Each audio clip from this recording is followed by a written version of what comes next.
We got one of the champions in my life. Okay, champions in my life. Not only was he in the UFC Ultimate Fighter, not only has he coached world champions, not only is he one of the strongest, most amazing Brazilian jiu-jitsu teacher and gym owners. This man is the first person that told me I was going to therapy. This man is my close friend. This man is going to help each and everybody listening find out how to be their best self, identify the moment, and go beyond. He is the man, the myth, the legend, Eliot Marshall. What's up, Eliot? What's up, fellas? I don't know about myth, but yeah, we'll take it. There's some myth. There's some myth. Yeah. Well, welcome to the show, my good sir. Appreciate you being on, man. Looking forward to diving into the story. Thanks for having me on, guys. I appreciate it. Let's get it going. So we're sitting there, and he had this amazing game, like just a ridiculous game. And I'm like, hey, dude, that one pass you threw like a 25-yard pass. I was like, why did you throw it right away? He goes, oh, well, Dad, you see, I looked at their alignment. I looked at the defense pre-snap. He's 10, right? And he goes, they're in cover 2.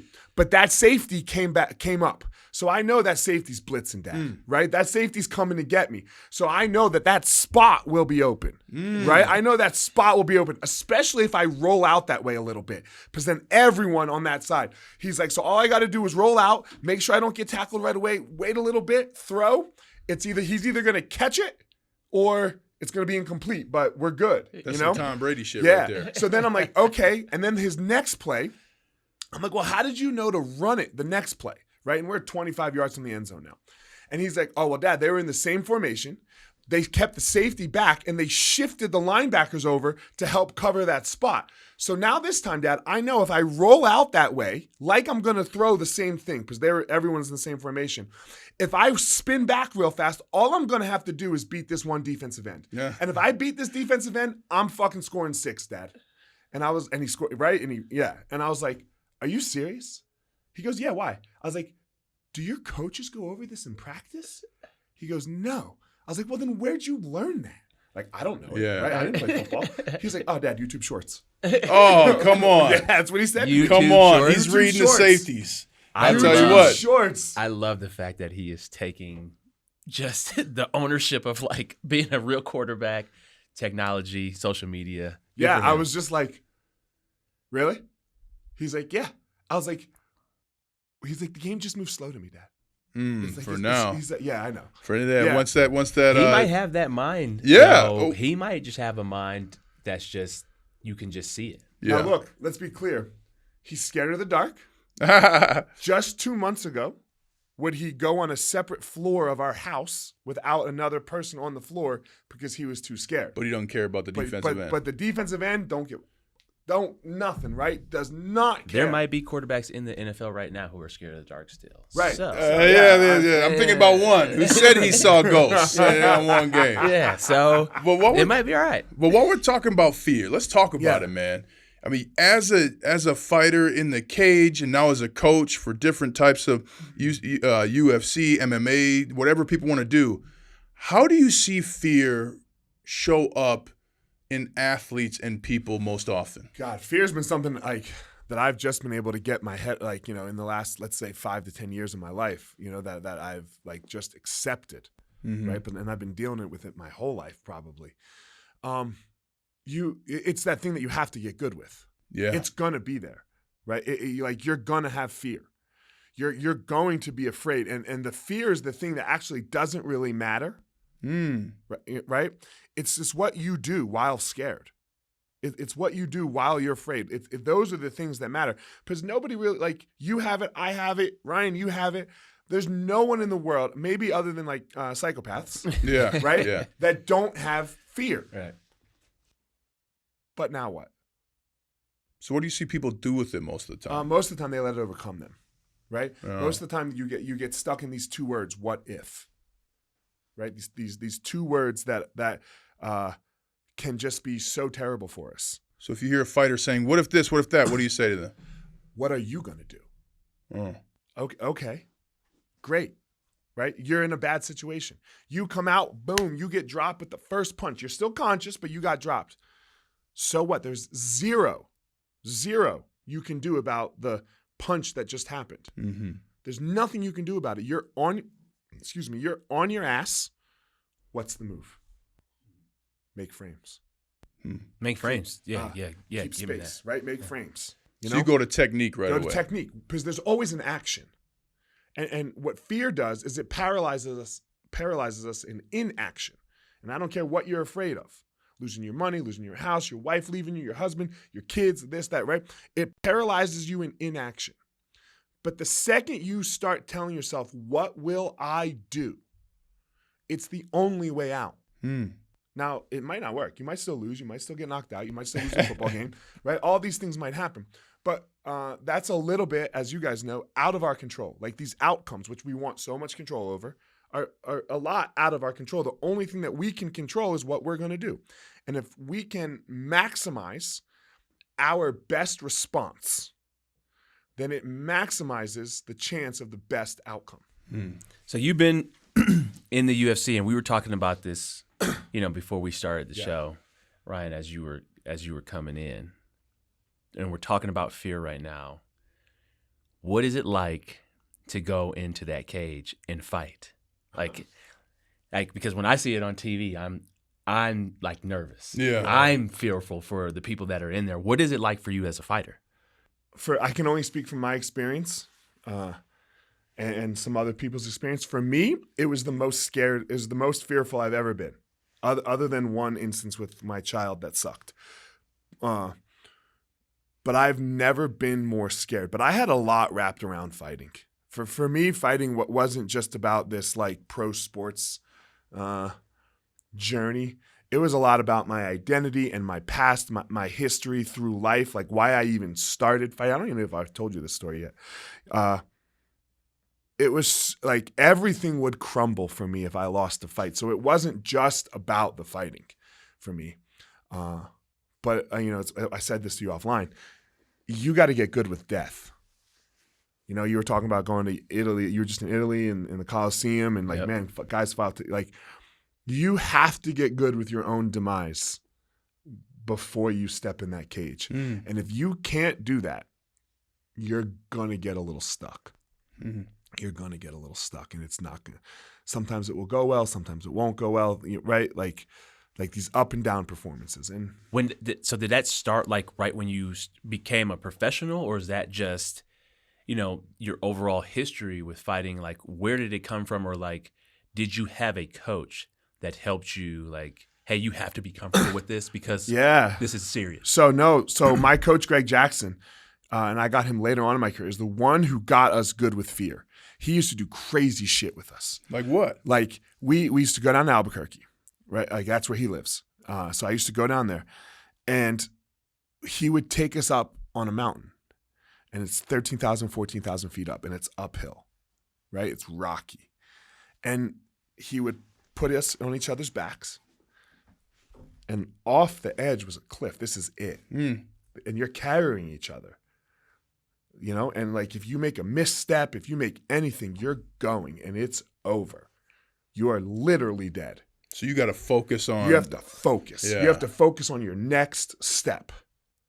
You have to focus where this man's weight is behind you. He's got to focus. You can't rest on the person's back, right? Because if you move wrong, y'all are going off the edge. I'm getting nervous thinking about And it. and he was like, this was one of the ways that he got us good with death. Because like I said, you have to get good with it. But you also had another experience in the ring. So you had that experience of, getting over fear and being on the edge.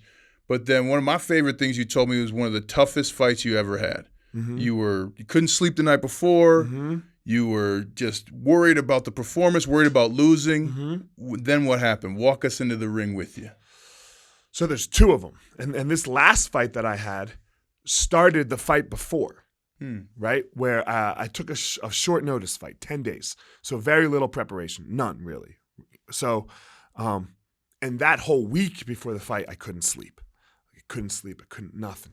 And when I went in there, that showed like my inability to perform and get myself calm and just accept the death, all right? Like, just accept this. It showed. I fought terrible. I got destroyed. I knew it wasn't the performance. I knew what it was my mind, the crying, right? So fast forward now to the next fight, and I'm scared that this coward that I was in the fight before, I'm scared that he's coming again. I don't know why he showed up. I kind of ignored it. Don't like him. Right? Can't stand him. Right? And we all have this coward version of us. Every single one of us, right? We all have this. Being honest. Yes. Yeah, there is a coward in all of us. And if you cannot admit that, you've got some other work to do first. Right? But I hadn't touched him yet. I haven't said hello to him. I just ran from him. Right? I just ran from that coward. Like, he won't show up. He won't show up. He won't show up. Well, shit, man. Here you are and getting ready to walk in that damn cage again. He might come. So I'm petrified of this and I'm crying, right? I'm in my hotel room and I'm like, I'm not doing this. I'm not doing this. And it's just me and my wife. And she's like, what do you mean you're not doing this? I was like, I'm too scared. Like, I am too scared right now. And she looks at me and she goes, well, how about this? It's a couple hours away. We're not going to get a flight out of here probably before then. If you just walk in that cage, you're going to get $30,000. I'm broke, right? Like, I'm broke. Just get hit with the first punch, fall down, go home, be done. Like, but go get the fucking money. Secure the bag. Yeah. Just go. A lot easier to say when it's not your face. When it's not your face. Yeah. So that was enough for you. That was it. That became my plan, dude. And then so you walk in. Walk in. I get hit with the first punch, and I stumble backwards, and I was like, man, fuck this motherfucker. Let's go. And I fought the best fight I've ever had in my life. I ended up, I don't know how the judges said I lost, but I lost. But it was great for me. It was my last fight, and it's what allowed me to move on. Yeah. Right? Because most people, you guys know it as athletes, right? Going out, getting carried off the field, knee blown out, shoulder blown out, losing. It's a hard pill to swallow, man. Yeah. It's a hard pill to swallow walking out that cage for the last time, face all busted up, can't really remember it, like knocked out, choked out, whatever it is. Well, I whooped someone's ass last time I fought. Yeah. So, word. Hey, don't be looking me in the eyes and saying that. No. I whooped someone's ass, so let's go. And you overcame it. You overcame it. Yeah, in that moment, right, I can, you have those moments in your life where you can just recall the feeling. You can recall everything, and it doesn't matter. I can remember in between the second and the third round, my coach, Greg Jackson, he's sitting in front of me, and my now business partner, Amal, he's sitting over here to my left. We're standing, and Greg looks at me and goes, Fire Marshal, because that was my nickname. He goes, what do you got left? Can you go out there and give me everything you've got in this last round? And I just found a moment. I just found a moment, and I think I would have beat anyone. And like, if it was that round versus anybody, like I was just in that zone, man, in that flow state, something that I couldn't find in my career. It would come up, right, and it would be like, oh shit, look at that. But I was my mind wasn't strong enough at the time, right? My mind wasn't calm enough. I wasn't aware of all of my demons, of why it was that I actually stepped into a cage. Like, what was my reasoning behind this? I was so unaware of that I couldn't get past it to be able to consistently access and call upon that state. What was your reasoning? Oh, man. So, like I was telling you earlier, my dad's Black, my mom's Jewish, and she's the child of Holocaust survivors. And I grew up with them. Like, I was over there 3 times a week. So, and, I was born in 1980. So if you rewind, my parents' birth, right, and where that was, my dad grew up during my dad was civil rights. And literally my mom was born in 1951, and her parents got out of the camps in 45, 46. So fear was our entire life. Right? Fear was our entire life. Like, a lot of people are asking me, how do I feel about like this Israel situation, right? Because I'm a Jew. I have a friend who married a Jew, and he's petrified. I'm like, Look, it's important. I'm not saying right. But you've had to. But I'm do like, the yeah, work. bro. This has been 43 years of my life. Like I've been told I'm going to be exterminated since I was born. Yeah. Right. So we moved to this small town when I'm like 8 years old, and the town it was like the kid who was going to be the quarterback. We knew he was going to be the quarterback because his big brother was, his dad was, right? Like, like the town's the town, right? It's a small little town. And when we were building our house, they spray painted the house. They vandalized it. And the first time they spelled the word wrong, it says Nigers go home. Wow. Swastikas all over it, right? And this just happened, it's probably happened 10 times through my time living. So what city? It's called Franklinville, New Jersey. Franklinville, New Jersey. Yes. All right, Franklinville. Yeah, all right, we hope you're better now. They're not. Yeah. I was just unaccepted, right? I wasn't accepted by white people. I wasn't accepted by black people. I wasn't really Jewish, right? Because we weren't practicing, right? There was nowhere where Eliot was okay. Had community. None. Zero. Except one place. My karate school. I had the karate school. And this is where I was good, right? So all the things you think about in school, walking the halls with your buddies, none of that. Lunch, I ate alone. Like I'd be sitting next to someone probably, but no one was like sitting with me. Right? Like the only time I knew someone was guaranteed going to be next to me was like in class, because you got to sit next, right? It's forced, So this was just my experience, except for the karate school. So we're doing karate. I did karate since I was 6 years old. Fast forward to 18, 17, 18, somewhere in there. Was I 18 yet? No, 17. And the national tournament for my karate style comes to my town, right? Like the biggest thing. And me and my buddy, and at the time you would fight each other because it's just point sparring. Right? So you're not really beating each other up. And he decides to do like the old man division. And I'm like, bro, why are you so scared? What are you doing? Don't be a pussy. Right? Let's go. Come on, do the men's division. And anyway, he goes, yeah, you think I'm scared? He's like, come to my house. He's like, come to my house next Friday. And I'm like, all right, let's go. I had no clue he was doing jiu-jitsu. This is 97. Whooped my ass. How? Like, I never get that with jiu-jitsu. Isn't it a floor exercise? Aren't you just wrestling? Once I get a hold of you, if you don't know what you're doing, you only have so much time. That's what jiu-jitsu means. That's the translation. You only Once have I get a hold of you, you have so much time. Imagine you can't swim, and I throw you in the deep end of a pool. Are you going to die instantly? No. You're going to flail around. You're going to splash. You're going to give it everything you got. But eventually, what's going to happen? If you can't swim, you're going under. That's what jiu-jitsu is. That's a great way to put it. Yeah, you can't do it. Like, there's no amount of luck. Now, there's luck if I'm a little better. And you're like, let's say I'm an 8 on the scale, you're a 6 on the scale. There's some luck. I might make a mistake. You know what to do. You catch me. Yeah. Right? But if you're a 0, impossible. So when you got laid out by this old man, I was like, I got to learn this. So I start learning it over the summer in between my junior and senior year. Go back to school.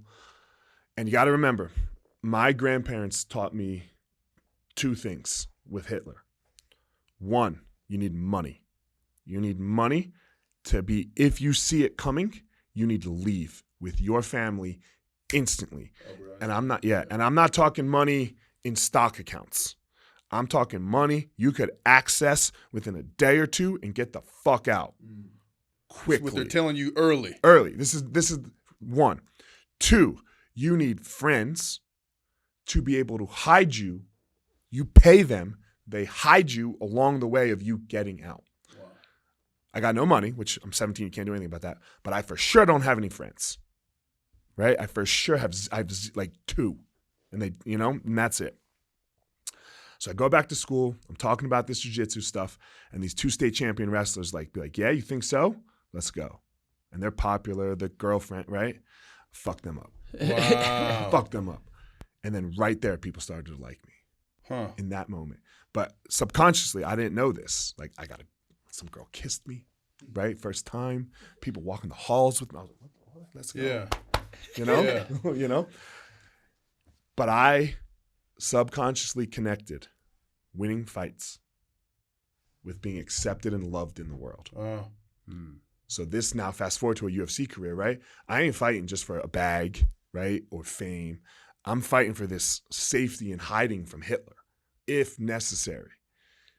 And I didn't figure this out till after my career, right? You know, so I couldn't get over that because if I lost, then I mean, you guys are pro athletes. Scarcity. Yeah. You're in scarcity mindset. The second you lose, the internet's trashing you. The people are trashing you. You have one bad game, man. Worrying right? about if One you're gonna bad play. get, One bad play, worried right? You're gonna get cut. Yeah, Yeah. exactly. Yeah, worried if I'm out. You know, Yeah. now I'm not gonna have a job. What am I gonna do? All this stuff. So yeah, scarcity, fear, all fear. What do you do now when you see a fighter you're coaching in that moment, whether they're appreciating the wrong acceptance or something, or if they're focused? I mean, I had a coach say he didn't get better looking overnight, right? Like he was like, dude, some of you are gonna catch a touchdown and then you're gonna have girlfriends all of a sudden. Right. Like, that's not what it's about. So what do you tell people in that moment? I try to make sure that my fighter, all of them, throughout our journey, once we are together, that they know I love them. And that they know that my first goal is for them to be happy, healthy, and live a life that they choose and want to. And I would like to be there regardless of any outcomes that happen in this cage or on this mat. That's first and foremost. Like, our love has to be off the table. Off the table. We cannot, it cannot be on the table. Okay? Because if they think or I think it's on the table, we won't go do this well. It's conditional. It's conditional. It is unconditional. You're talking to yourself at a younger age. Yes. You're talking to the little boy. But every fighter is very scared of this, right? And I'm not constantly telling them I love them, right? But it's just how I treat them. The first thing I ask is how are you? How's your wife?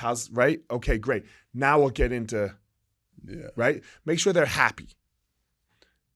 And then it's like, okay, great. Hey, we got to make a choice, baby. We got to make a choice. This choice is on you. This choice ain't on Dana White. This choice ain't on the crowd. This choice ain't on me. Tell me what it is you want. What do you want? Do you really want this? All right, well, let's go. And then you start talking to them about how and when and how, the particulars. Yeah. But I think we mess this up as men a lot. And we go, women only talk about their feelings. You hear this a lot, right? They're always talking about their feelings. They get together with their girls. We just ignore ours. All the time. Right? We just ignore how we are feeling. And then our actions start to be really shitty when we ignore them. Now, I'm a believer that most of the time, you got to say fuck it to your feelings. Right? I believe that too. Yeah. But you can't say fuck it forever. Right. You got to say fuck it in the moment. And then once that moment ends and there's some peace and there's some space, you better go work on that shit. Right? You got a lot of work to do. Right? We've talked about it on the pod before in terms of therapy. But sometimes, I think about myself and I think about, feelings that come up. I don't have time to actually acknowledge how I'm feeling. I have to push forward. I got to finish a day strong. And it just has to be done like that. Right. It has to be done like that because if I acknowledge the feelings right then and there, then I don't know if I'm going to finish the things that I have to actually do. You got to compartmentalize it, right? It's got to go over here in this bucket, but you got to go deal with this bucket. When do you make the time for it to deal with the bucket? I deal with the bucket in the mornings. I wake up. I meditate. I pray. Me too. I'm a big meditation and prayer person every morning. My prayer, and I'm not religious, but I pray. Whatever I'm asking for, and I when I pray, first is gratitude.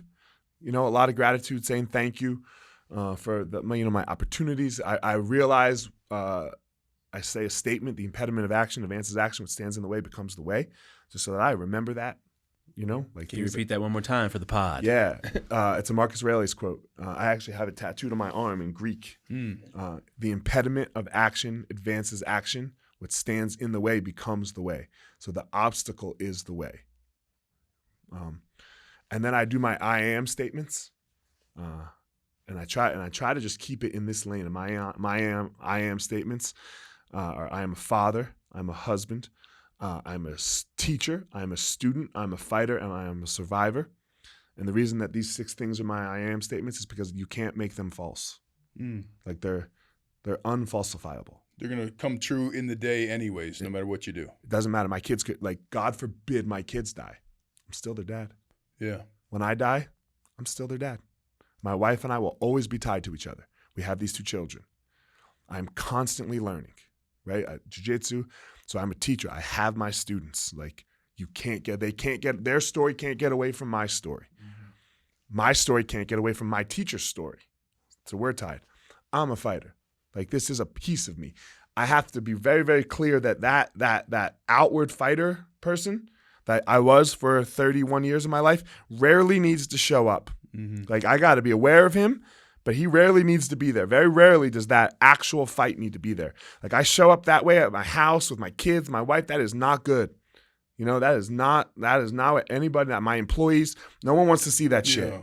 We right? know the feeling. Yeah. We know the feeling. Right? It's hard, though, because it's so much of your identity. You needed that for so long. Well, and that person gets results. Yeah. Right? Like that's That person's the 1%. Yeah. And nobody's done what we've done. Yeah. Right? Like the percentage of people that have done, it's less than 1%. Right? It's less than 1%. It's not 1%. I hate that. Like, sorry. I don't like 1%. Fuck 1%. There's 7 billion people in the world. 10% is 700 million.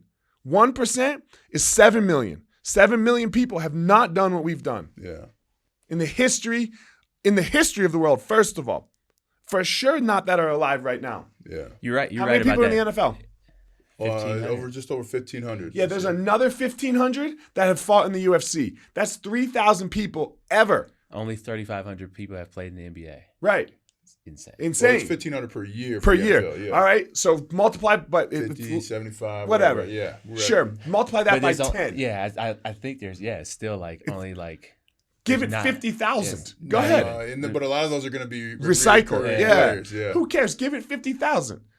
Just make that number 50,000. What percentage of the people alive right now, 7 billion, and there's 50,000 have ever done what we've done? That's not 1%, man. That's way less. Yeah. One thing that I want to make sure we talk about, something you've done.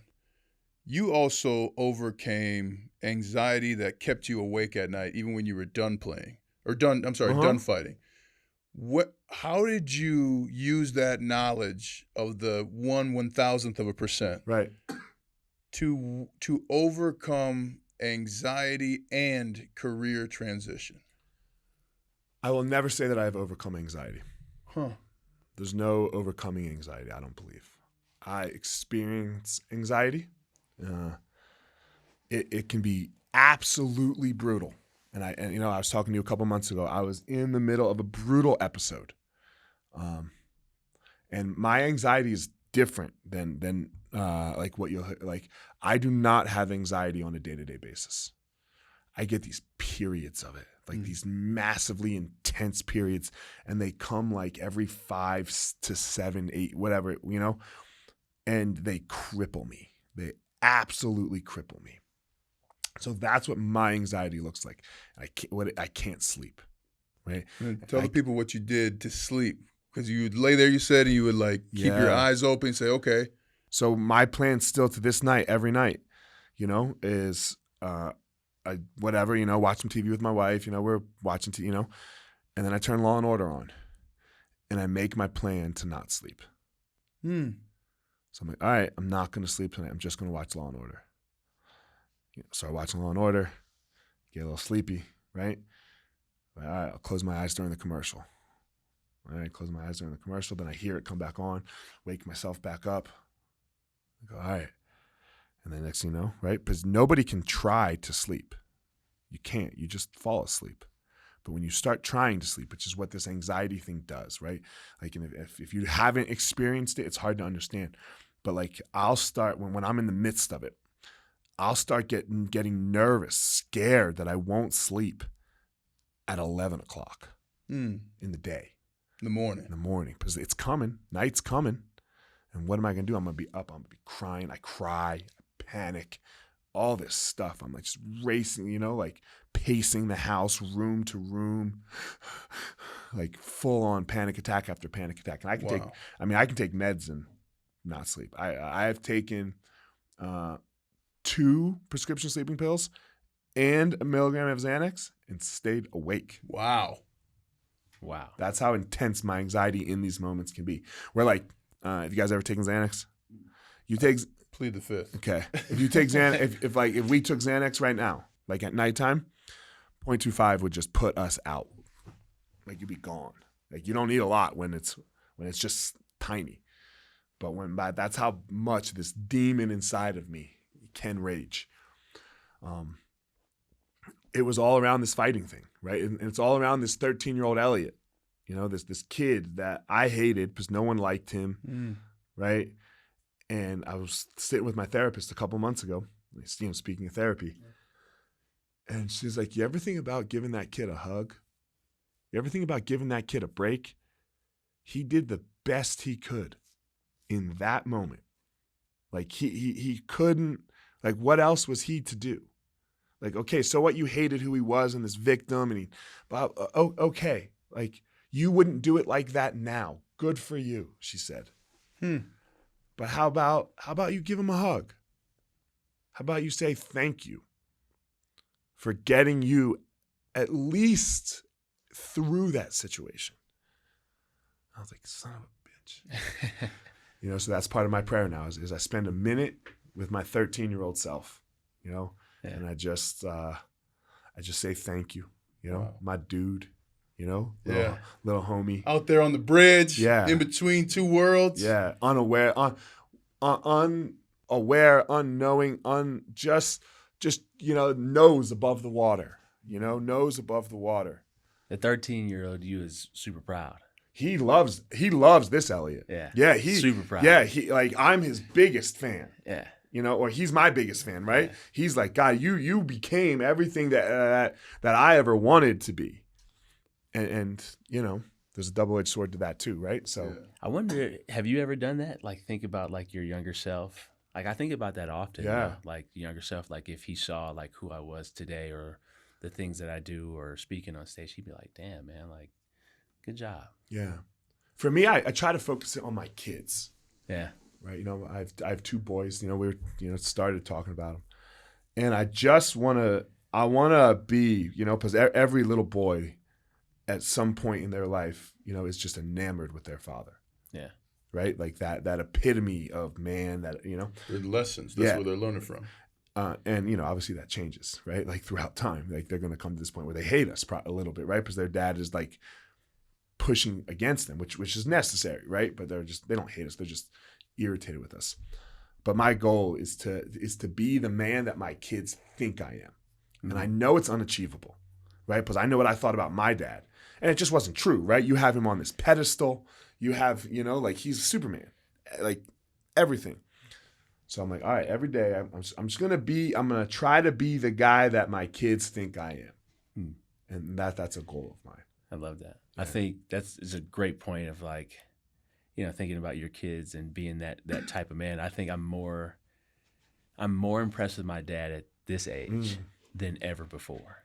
Like he was my superhero when I was young, and then you go to high school, you think you know it all. Yep. Go to the pros, you kind of think you know it all. And then like the conversations that my dad and I have now, I'm like, I can't believe you were able to achieve this or raise kids or work in corporate America doing all these incredible things. I think your kids are going to see the same thing. I mean, the fact that the son, how he breaks down football is insane, but that's like some of your mind, and the way he processes things. That's YouTube shorts, like running outside in the cold already. Like he is ready to go. Like I told you, all he cares about is his family and ball.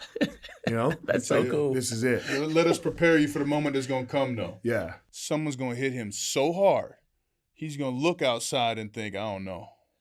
Now, if he goes out after that moment, that's you never have to worry again.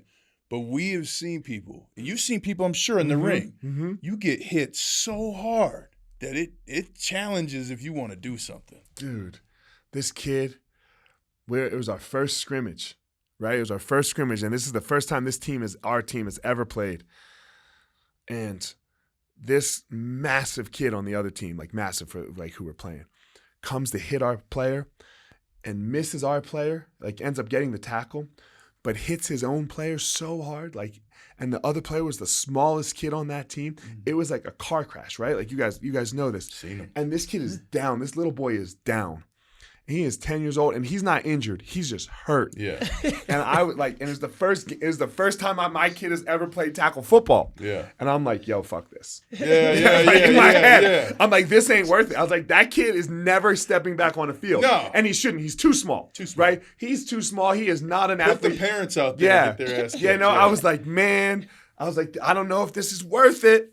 Like, cause like just the odds say, right? Like we were just talking about the 1/10 of 1%. Like, fuck. Yeah, you know, like, I don't know if this is worth it, you know? You sure?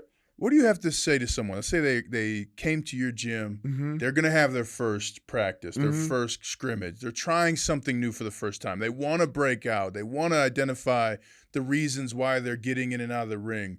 What's the first thing they need to do? We're talking about an athlete or a normal person? Both. An athlete. Let's go athlete first. Do you love the idea of this?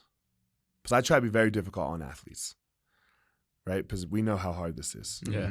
Right? This is incredibly hard. So I just ask a question. Do you love the idea of this? Or do you actually want to do this? That's a great question. Because the idea of it is amazing. You could tell in their response in Right. the eyes before they say Right. a word, right? Yeah.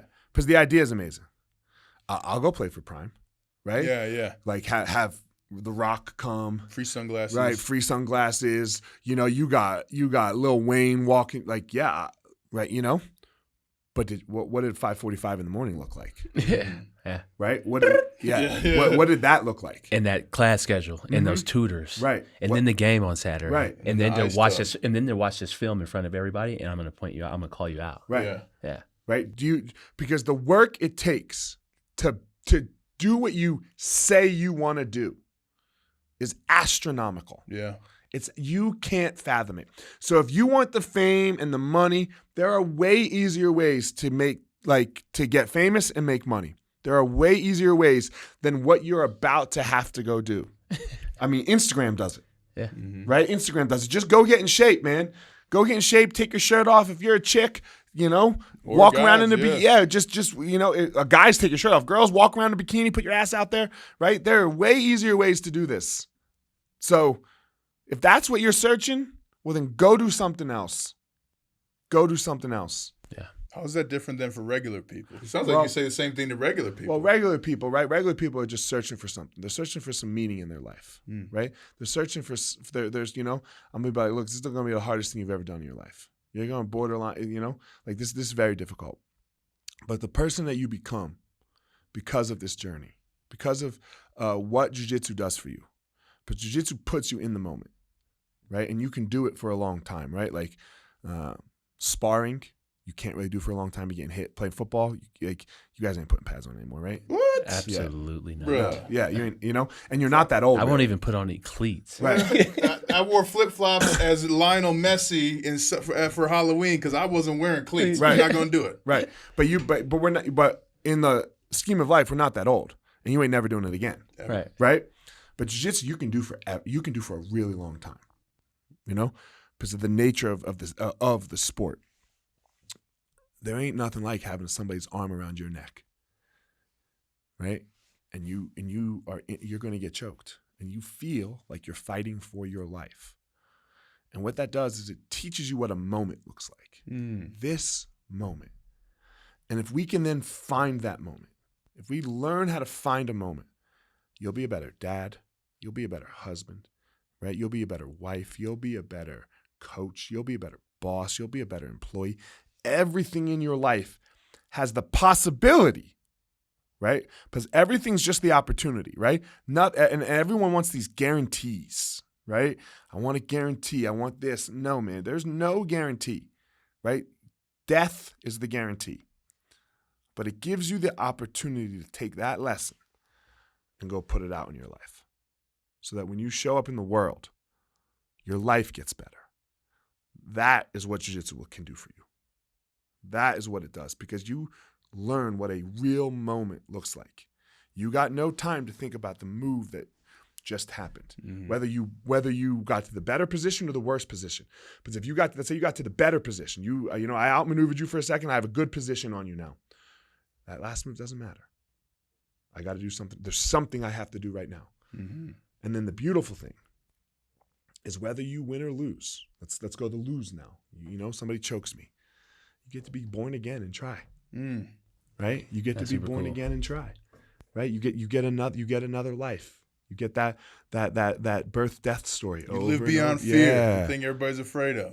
Jiu-jitsu is such like a beautiful sport in terms of what you're explaining, and then I have friends who do it. Okay. Julius Thomas, you didn't play with Julius, but Julius Thomas is in jiu-jitsu, and he talks about the mindfulness aspect of it and how you're talking about these moments. And then I actually know some venture capital, private equity investors who do jiu-jitsu as a daily practice because of what you're talking about. It calms it down. Yeah. And it keeps them in the moment. Fight Club. Yeah. You saw Fight Club? Yeah. After fighting, everything else gets the volume turned down. But you actually did start a fight club. I mean, you actually started successful gyms, and during COVID, you grew, others closed. What's the difference now? You talked about the art of jiu-jitsu. Yeah.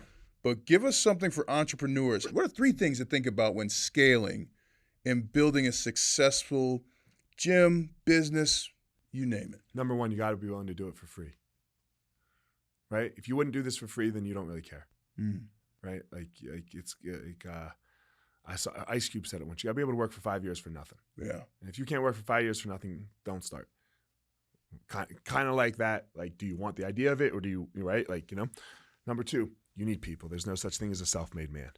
Absolutely never happened. I don't agree. Yeah, I hate that Never statement. I'm happened. self-made. I'm That's self-made. bullshit. Yeah. Yeah, it's absolute bullshit. You didn't make the internet. You might have an e-commerce business. You didn't make the road you drove on to get here. So what people you got to find? You got to find people that you need a couple types. They can't be your homies. They can't just be your homies, right? And everyone does this thing. The business needs to feel like a family. Man, no, it doesn't. The business is a team. Yeah. Right? The business is a team. You have a job to do. I can love you like family, right? I can love you like family, but you need people that challenge you. You need people that push you. You need people that think 100% different than you, right? But are high achievers.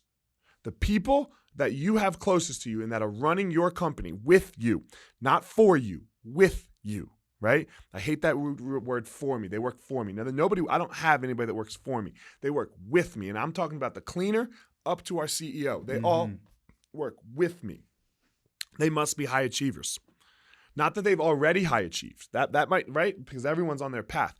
But if you have someone who's willing or okay with mediocrity, a high achiever and a mediocre achiever, they don't mix, man. Right? In both ways. Like the mediocre achiever pisses the high achiever off, but the high achiever pisses the mediocre or low achieving person off too. It's like, man, why is this person working so, right? It's both. You got to get the mediocre achievers away, right? You got to get them off your bus, and your bus is your team, right? And then the next big thing with the people piece is you got to get the right people in the right seats. Right? And you got to move seats sometimes. But sometimes you're like, all right, this guy's the right person. I just got him in the wrong seat. And how do you determine if somebody is the right person? Do they follow your values and your principles? And if you don't know what your values and your principles are, if you don't know what we like to call a core value, is something that you will lose friends and money over. Right? Because it violates. That's a great way to frame that too. Mm-hmm. I've had to fire my best friends. Yeah. I've had to fire some of my best friends. What's the best way to fire somebody? For what? For them, just like you fired your best friend. Was that a long drawn out? That was a long drawn out process. Or did you walk in like, you're fired, I'm leaving, goodbye? No, it was a long drawn out process. It was years long, and for 6 months I was meeting with him once a month. And you knew I got to fire this guy. No. To try to keep him, are you not doing what you were doing? And right? Like, can I help you? Where are we at? And I was calling him all the time. And then we found out he was still doing it. Hey, we got to talk, all of us. Met up, sat down. You're fired. Don't ever come in again. Delete my phone number. I'm deleting yours and blocking you. Wow. So we got a minute left. Yeah. what's the number one growth lesson that you have for the audience? Well, love yourself. Love it. You gotta love yourself. If you don't love you, if you don't think you're the man in a healthy way, then things are impossible, right? Everything is achievable, but it's not done in doubt. It's not done in fear. It's not done wondering of whether or not it's possible or not. You have to believe, like Dion does it best, right? He said, you must believe. So you have to do whatever you have to do to be able to figure out how to believe in, first and foremost, yourself. Yeah. Every day when my kids get out of the car, when I drop them off at school, I say, who's the man?